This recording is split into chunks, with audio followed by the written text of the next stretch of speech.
Alright, oke semua. So, hari ini kita akan beralih kepada topik yang terakhir untuk bab 12, yaitu merumuskan kesan struktur dan komposisi penduduk kepada pembangunan negara. So, kesan ini nanti dia akan terbahagi kepada 4. Kalau kamu tengok slide yang cikgu share itu, iaitu dia terbahagi, dia bincangkan mengikut jenis piramid. So, nanti kita akan sentuh satu persatu. Baik, so untuk yang pertama, slide yang pertama itu ialah perbezaan struktur umur dan komposisi penduduk boleh memberi kesan kepada pembangunan sesebuah negara. Jadi dia akan membincangkan 6 kesan, iaitu kesan yang sering dibincangkan ialah yang pertama ialah dari segi peluang pekerjaan, kemudahan pendidikan, yang kedua, yang ketiga ialah kemudahan perubatan, yang keempat kemudahan perumahan, kelima pembangunan infrastruktur, dan yang keenam ialah perbelanjaan dan kewangan negara. Maksud kesan ini ialah dia bergantung kepada jumlah penduduk yang terdapat di kawasan tersebut.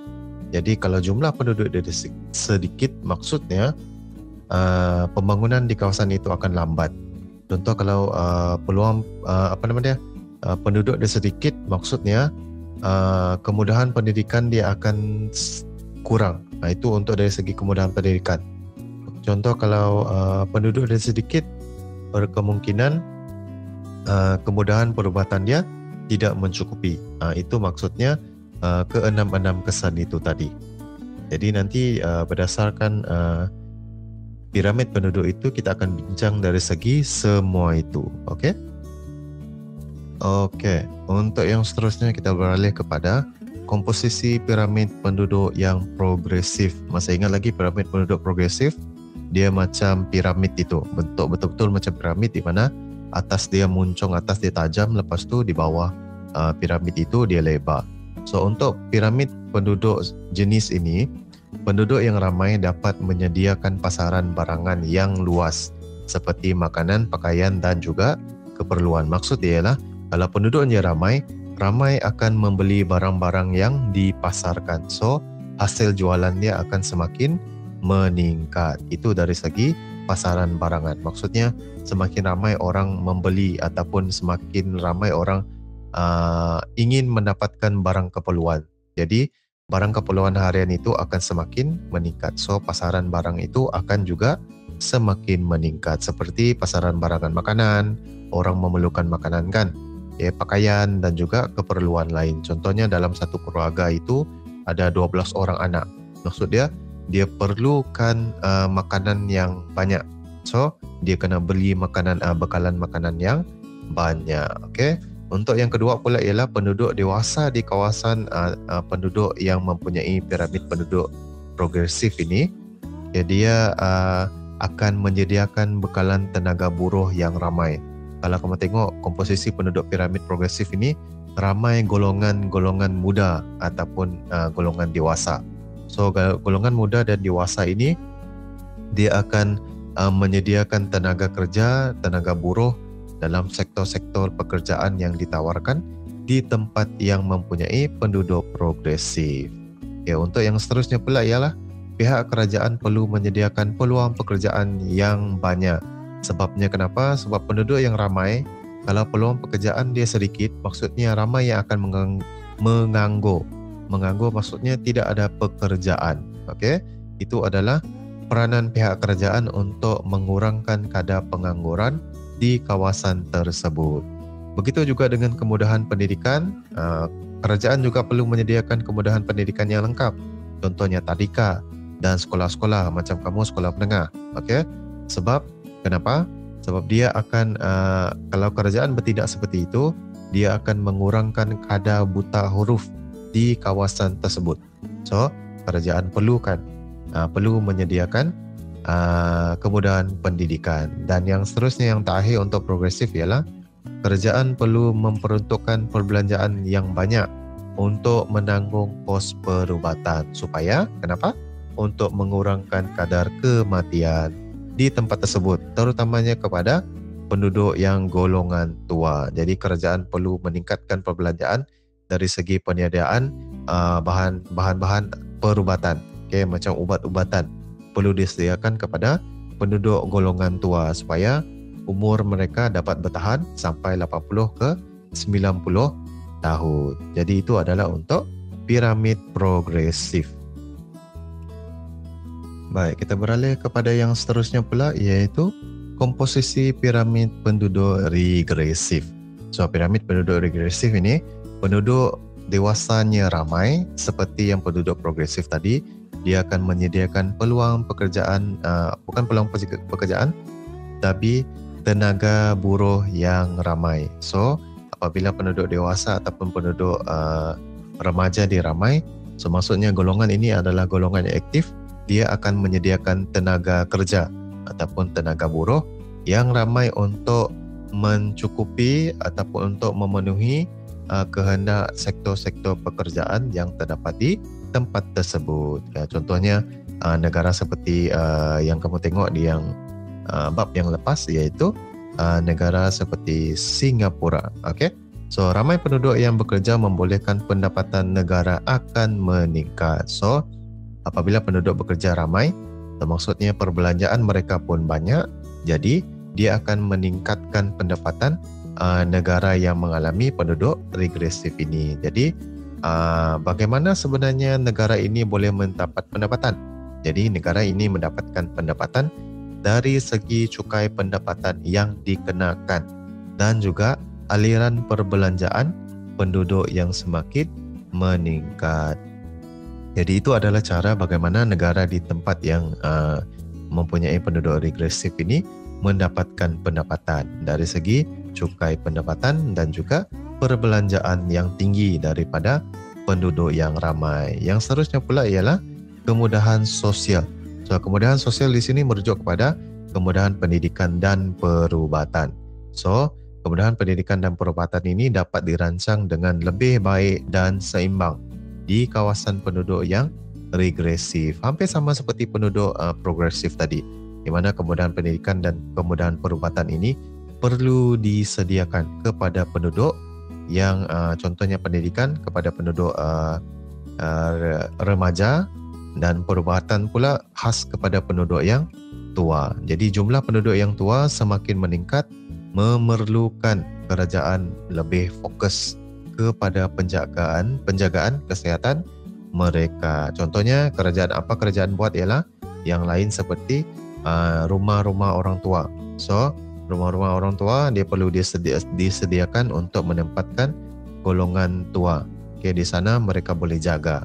Jadi untuk yang seterusnya pula, jika penurunan kadar kelahiran berterusan di tempat ini, kerajaan perlu bersedia untuk mengambil buruh asing ataupun menggunakan teknologi jentera moden pada masa yang datang. Sebabnya kenapa? Kalau kamu tengok bentuk piramid penduduk regresif ini, dia mengembang di tengah. Yang mengembang di tengah maksudnya ialah penduduk yang paling ramai di sana ialah komposisi penduduk dewasa. Manakala komposisi penduduk daripada umur 0 hingga 14 tahun dia kurang. Maksudnya ialah kadar kelahiran di tempat itu kurang, menyebabkan kerajaan terpaksa mengambil tenaga buruh asing dari luar.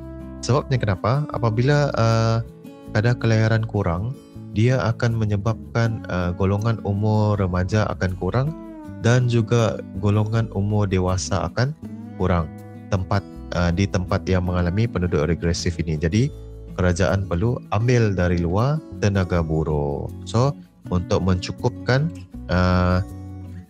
tenaga kerja di tempat itu supaya pembangunan di tempat itu akan berjalan lancar. Okey, untuk penduduk yang ketiga pula ialah komposisi penduduk piramid stabil.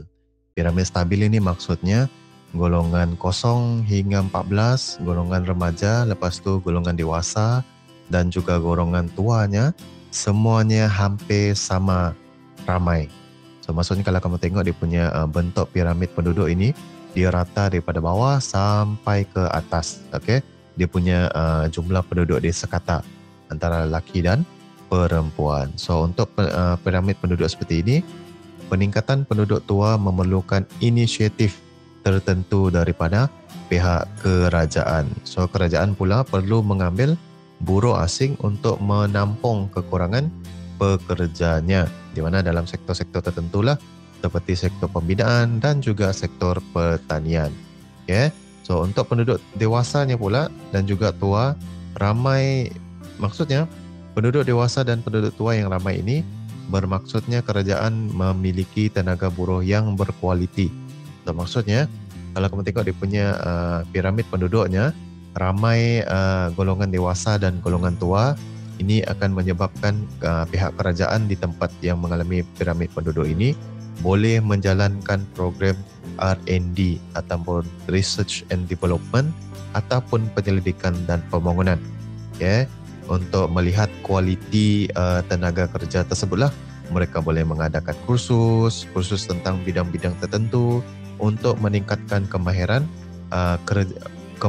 bekerja golongan umur dewasa dan tua. Jadi jangka hayat untuk piramid penduduk ini ialah tinggi kerana kemudahan kesihatannya dan juga perubatannya berada di tahap yang tinggi. So, mereka boleh mengekalkan ataupun menambah komposisi umur golongan tua ini ke peringkat umur yang lebih tinggi. Maksudnya walaupun mereka di umur 90 hingga 100 tahun, mereka masih dalam keadaan yang sihat. Itu disebabkan oleh bantuan dari segi kemudahan perubatan yang moden. Jadi penduduk juga boleh memiliki tahap pendidikan yang tinggi dan mampu meningkatkan jangka hayat melalui penjagaan kesihatan kendiri. Maksudnya kalau penduduk yang stabil ini, tahap pendidikan mereka lebih tinggi. Sebabnya ialah banyak kemudahan-kemudahan pendidikan yang lebih baik dapat diserap di dalam komposisi penduduk stabil. Okey, itu adalah untuk piramid penduduk yang stabil. Baik, kita pergi yang terakhir, iaitu kesan struktur dan komposisi piramid penduduk yang terganggu.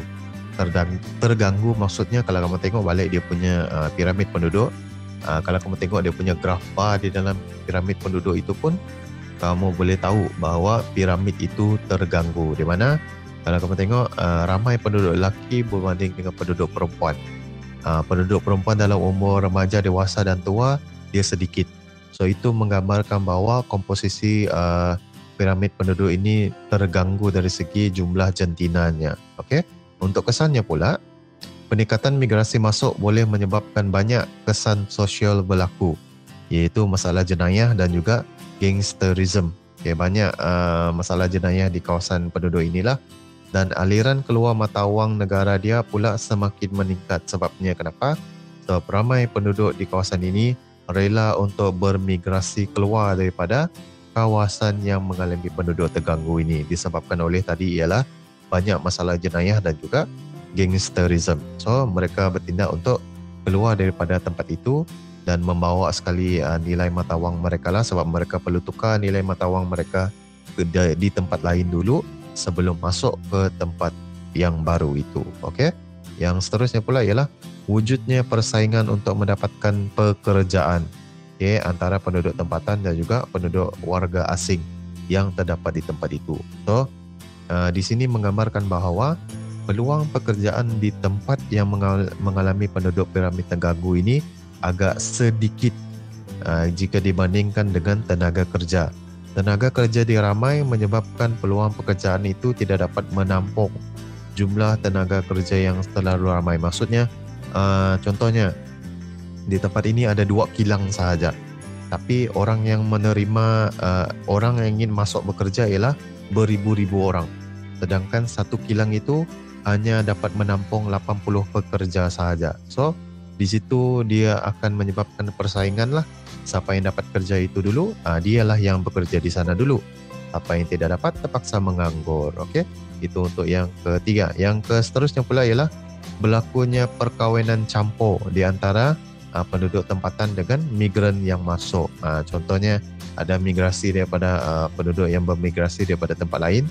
Dia rela ataupun dia mungkin berkahwin dengan penduduk asal di tempat yang mengalami penduduk piramid penduduk terganggu ini. Dan tambahan pula sekarang kita sudah ada penularan wabak penyakit seperti COVID-19 ini.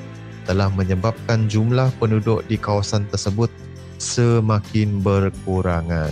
Itu disebabkan oleh mungkin disebabkan dari faktor dari segi kemudahan perubatan di sana agak kurang, menyebabkan ramai penduduk yang mati ataupun meninggal disebabkan oleh penyakit COVID-19 ini. So itu adalah berkenaan dengan penduduk terganggu.